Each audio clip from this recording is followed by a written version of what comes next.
@Julio Sánchez Cristo Oficial. Nos vamos para el Congreso de la República. Ahora el sombrero.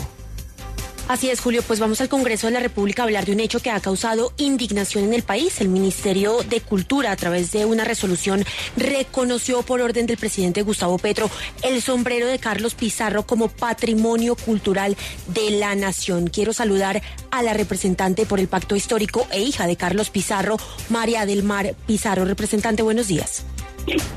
Buenos días, Marcela, buenos días a toda la mesa y a los oyentes que nos acompañan. Y saludo al representante por el Centro Democrático, Hernán Cadavid. Representante, bienvenido a la W. Bueno, buenos días, muchas gracias. Representante, yo quería preguntarle por esa resolución del Ministerio de Cultura. Representante María del Mar, se reconoce como patrimonio cultural el sombrero con el fin de contribuir a la construcción de paz en el país. Eso dice la resolución, pero ¿cómo contribuye a la paz un hecho que divide tanto al país y esa constante exaltación a la guerrilla del M-19? Pues es que yo creo que la memoria no es lineal, la memoria está en disputa y la memoria no solo habla de nuestro pasado, sino también de nuestro presente. Y yo creo que hay que tener claro que durante mucho tiempo la memoria de la lucha de guerrillas en Colombia se ocultó. Nosotros, por ejemplo, no hablamos de que Bolívar también fue guerrillero, o por ejemplo no juzgamos de la misma manera en los medios a la resistencia francesa, que fue una guerrilla que se paró en contra del nazismo en Francia.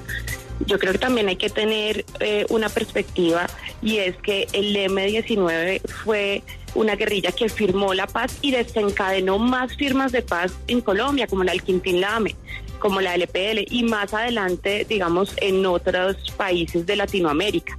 Además de esto, gracias a la firma de paz del M-19, se creó la Constitución de 1991, pues no solo gracias a eso, pero eso definitivamente fue un detonante. Entonces nosotros tenemos que entender que en este momento la discusión que estamos teniendo realmente es qué pasa con una memoria que fue oculta durante muchísimas décadas. Nosotros tenemos que tener en cuenta que no solo el M-19 firmó la paz, desencadenó la paz en la región, sino que también en este país las personas que pensaban distintas y sobre todo los líderes que pensaron distintos fueron asesinados sistemáticamente, y esto ocultó de cierta manera lo que pasó años atrás. Cuando se funda el M-19 veníamos de un estatuto de seguridad en la cual los jueces podían juzgar a la ciudadanía, en la cual se perseguía el sindicalismo. Si tú miras, por ejemplo, las cifras de tortura en esa época se triplican.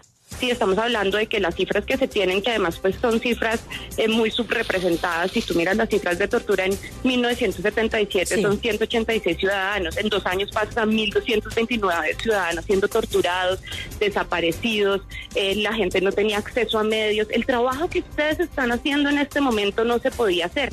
Y por esto surgen las guerrillas en Latinoamérica. Sí. Pero esto es algo que se ocultó de los libros escolares, ¿sí? Y en este momento lo que nosotros estamos diciendo es como hay una parte de la sociedad a la cual se le negó la memoria, y necesitamos de cierta manera también hablar de esa ciudadanía a la cual se le negó la voz y la representación política. Sí. Representante Cadavid, ¿está de acuerdo con lo que dice la representante María del Mar? ¿Es esta la mejor forma de construir memoria? ¿Es esta la forma de construir paz con ese constante reconocimiento al M-19? No, absolutamente insultante. Lo que han construido desde el momento cero del gobierno Petro. Recuerden aquí lo que empezó sucediendo con la tráigame la espada de Bolívar el día de la posesión, o hechos tan agresivos con la memoria. Esa sí, la memoria, ¿no? Esta no es la reivindicación de guerrillas, la memoria de víctimas insultante, con la agitación de la bandera del M-19 en la Plaza de Bolívar frente al Palacio de Justicia que ellos se tomaron. Yo no sé si hay un hecho más revictimizante que ese, tanto que hablan de la memoria y de las víctimas, pero solamente las utilizan para el discurso, porque en hechos lo único que hacen es revictimizarlas. Y ahora hacen este planteamiento de monumento o patrimonio nacional del sombrero, de a todas luces un cabecilla de grupo guerrillero que sí firmó la paz, pero entonces si nosotros nos fuéramos bajo esa lógica, también firmó la paz Iván Márquez, y también firmó la paz Timochenko, Entonces vamos aquí a unos años, 10, 12 años o antes, según estos hechos que están sucediendo, a reivindicar las gafas de Iván Márquez o a reivindicar las botas de Timochenko porque fue las que usó en su último combate y incorporan todo este tipo de narrativas nostálgicas. Yo sí creo que esto no es un hecho de construcción de paz, esto es todo lo contrario, esto es un hecho revictimizante y esto no es memoria, esto es reivindicación de esa nostalgia de guerrillas en las que permanece el presidente de la República, que como ustedes habrán visto, pues él no ha renunciado mentalmente a su condición.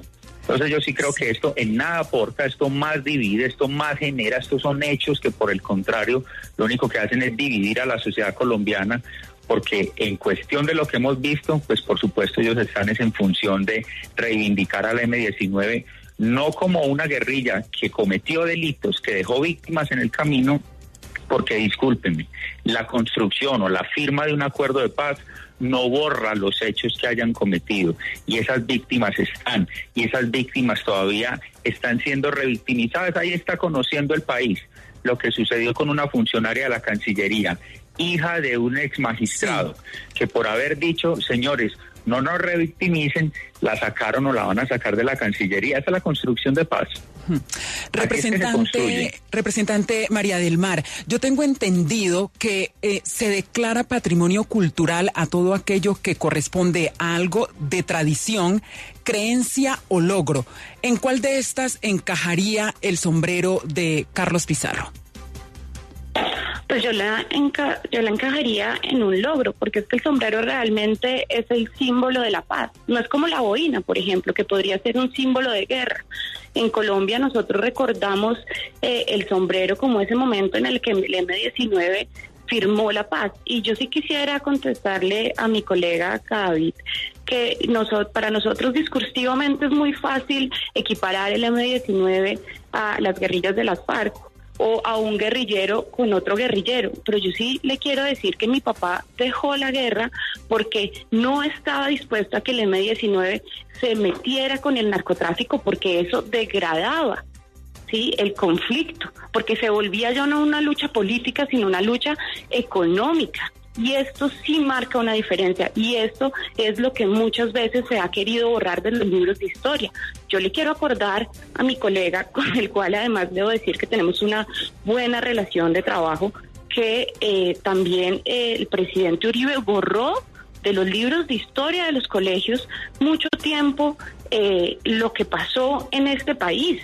Es que aquí no estamos hablando, como dice Elizabeth Yelling, la memoria es un campo en disputa, y nosotros aquí lo que estamos reivindicando es una historia que se intentó borrar de los medios y de los libros de los colegios. Representante Hernán Cadavid, pero lo que es un hecho es que Carlos Pizarro pues fue asesinado precisamente por adelantar ese esfuerzo de paz, por dejar las armas y hacer política. Simplemente por eso él fue asesinado por un sector de la sociedad, de las Fuerzas Armadas, que simplemente no podía soportar verlo en paz y verlo haciendo política. ¿A usted no le parece que ese simple hecho ya es razón suficiente para hacerle un homenaje? Yo considero que eso no es un planteamiento válido para una reivindicación total del M-19. Aquí han asesinado a personas que se han atrevido a hacer paz, no solamente a Pizarro, que han dado pasos adelante en la dejación de las armas. Pero eso no puede ser, bajo ninguna circunstancia, la justificación para ello. Entonces, bajo esa medida, aquí lo que nos está diciendo la representante María del Mar, a quien yo reconozco una condición de persona respetuosa en el debate y de una mirada, digamos, mucho más amplia, no de radicalismos excesivos, pero en este caso ella sabrá entender que yo no estoy haciendo una crítica a la figura de su papá, digamos, frente a papá e hija, sino frente a lo que representan estas personas. Ahora, tampoco nos podemos dedicar a la destrucción total, pero tampoco a la reivindicación superando a las víctimas o sobre encima de la cabeza de las víctimas. Donde hay una reivindicación del gobierno de Petro sobre las víctimas del M-19, Yo acabo de manifestar un hecho concreto de la intransigencia, el radicalismo que está representando el gobierno. Ahí está la persona que planteó la crítica sobre los hechos revictimizantes del presidente de la República. ¿Cuál es la respuesta? Se va de la Cancillería. Así se construye paz. Ese es el tratamiento a víctimas. Yo sí creo que el gobierno tomó el camino de la revictimización, del excesivo homenaje que se convierte en humillación y pues por supuesto en la simbología que lo único que hace es dividir a la sociedad colombiana cada vez más, porque ellos están en un planteamiento de lo que ha sido su guerrilla. No se le olvide, Lucas y todos los que nos escuchan, agitar solamente la bandera de una guerrilla del M-19 frente al Palacio de Justicia, que se tomaron en 1985 a sangre y fuego, es tan grave como si las FARC fueran a agitar una bandera de ellos frente al Club del Nogal, donde pusieron una bomba, donde estallaron a tantas personas en la geografía nacional. Es idéntico. Todo lo demás es narrativa que adorna, que es que unos querían más, que otros menos. Fuera un grupo criminal que a la fecha, en teoría, suscribieron acuerdos de paz. Así hayan tomado unos caminos diferentes unos y otros. Acompáñenos en el canal de YouTube @Julio Sánchez Cristo Oficial.